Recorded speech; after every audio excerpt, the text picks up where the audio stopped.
ఇవాళ ఏం మాట్లాడాను ముఖ్యమంత్రి గారు ఒకసారి ఆ వీడియో చూసి నేను మళ్ళీ ముందుకు పోతా. ఒకసారి నిన్న ముఖ్యమంత్రి గారు మాట్లాడినటువంటి మాటల్లో శాడిజం ఎట్లా ఉందో, ఒక సైకో ఎట్లా ఉన్నాడో ఒకసారి చూద్దాం.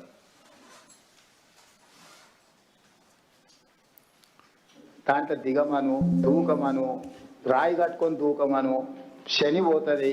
ఎందుకంటే ఇట్లాంటి పాపాలు చేసి ఇంకా ఎక్కువైనాయి. వీళ్ళిద్దరికి బెల్ట్ ట్రీట్మెంట్ ఇస్తే కానీ దారిలో పడరు. వాళ్ళిద్దరికి బెల్ట్ ట్రీట్మెంట్ అవసరం ఉన్నది. ఏమున్నది, వీళ్ళని కోసి రక్తం జల్లితే పంటల మీద అదే పండుతుంది. ఎందుకంటే వీళ్ళ బలుపు కొవ్వు చూసింది కదా. రైతుల పంట పొలాల్లో నీళ్లు బారించండి ముఖ్యమంత్రి గారు అంటే మా రక్తాన్ని బారిస్తా అని రేవంత్ రెడ్డి గారు మాట్లాడుతూ ఉన్నారు. ఇది ఒక ముఖ్యమంత్రి మాట్లాడాల్సిన భాషన? నీళ్లు కావాలని మేము అడిగితే రక్తం కావాలని రేవంత్ రెడ్డి అంటుండ్రు. సార్ నీకు రక్తం కావాలంటే ఇస్తాం, దానికి కూడా మేము వెనకాడటోళ్ళం ఏం కాదు. కానీ మాకు నువ్వు నీళ్ళు ఇవ్వడానికి, ఒకవేళ మా రక్తమే నీకు నీళ్ళు ఇవ్వడానికి అడ్డమైతే ఆ రక్తం ఇవ్వడానికి కూడా మేము సిద్ధంగా ఉన్నాం. ఇప్పుడు రాజకీయాల్లో విమర్శలు సహజం. ఒక ముఖ్యమంత్రి స్థానంలో ఉండి ప్రతిపక్షాల యొక్క రక్తాన్ని పంటలపై చల్లాలి, బెల్ట్తో కొట్టాలి అని మాట్లాడడం అనేటువంటిది అత్యంత జుగుత్సాకరం. ఆయన రక్త పిపాసి మనస్తత్వానికి ఇది నిదర్శనం. నేను ఎక్కడ మాట్లాడిండు? ఆయన బోధి పెవిలియన్లో మాట్లాడిండు. పేరేమో బోధి పెవిలియన్. మాటలన్నీ హింసను ప్రేరేపించి హింసను తలపించేటువంటి మాటలు నిన్న ముఖ్యమంత్రి గారు మాట్లాడినారు. ఆ మధ్య చెప్పినాడు ఆయన హిట్లర్ తనకు ఆదర్శం. అంటే రేవంత్ రెడ్డి అందుకే హిట్లర్ తరహాలో ఒక హంతక భాష మాట్లాడుతూ ఉన్నాడు.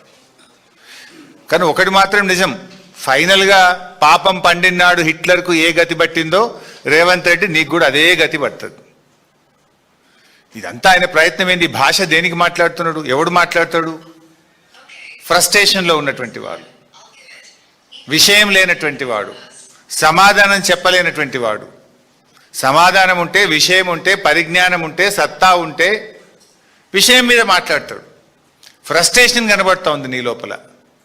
నువ్వు జారుడు బండ మీద జారిపోతా ఉన్నావు, నీకు ఓటమి తప్పదు అనేటువంటి ఒక ఫ్రస్ట్రేషన్లో ఊగిపోతా ఉన్నావు, బూతు భాష మాట్లాడుతూ ఉన్నావు. నిజంగా నీకు విషయం ఉంటే విషయంతో ఒప్పిస్తావు, మెప్పిస్తావు. విషయం లేదు కనుకనే బూతులను అందుకుంటున్నావు అనేది ఇవాళ రాష్ట్ర ప్రజలందరూ కూడా అర్థం చేసుకుంటా ఉన్నారు. ముఖ్యంగా ఇప్పుడు మీరు ఆ భాష చూసినారు, ఇంకా చాలా ఉన్నాయి. అసలు పిల్లలు చూస్తే, టీవీలు చూస్తే పిల్లలు ఖరాబ్ అయిపోతారు.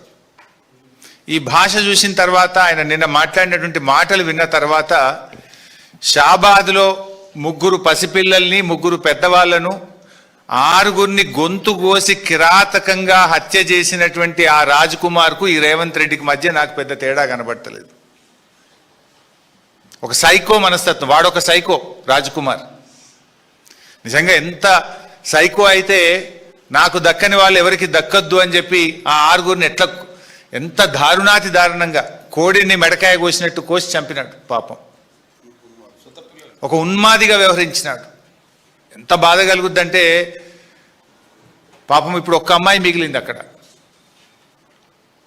చెవులు వినబడవు, మాటలు రావు, కాళ్ళు లేవు. ఇప్పుడు ఆ అమ్మాయి పరిస్థితి ఏంటి? ఇంట్లో 6 చంపేసిండు వాడు, ఒక్కటి మాత్రమే మిగిలింది.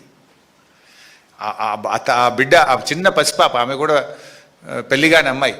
ఇప్పుడు ఆ పిల్ల పరిస్థితి ఏంటి? ఇంత జరిగితే పక్క రాష్ట్ర ముఖ్యమంత్రి స్పందించిండు ఆ సంఘటన మీద. కానీ ఈ రాష్ట్ర ముఖ్యమంత్రికి కనీసం ఆ సంఘటన మీద స్పందించలేదు ఇప్పటిదాకా.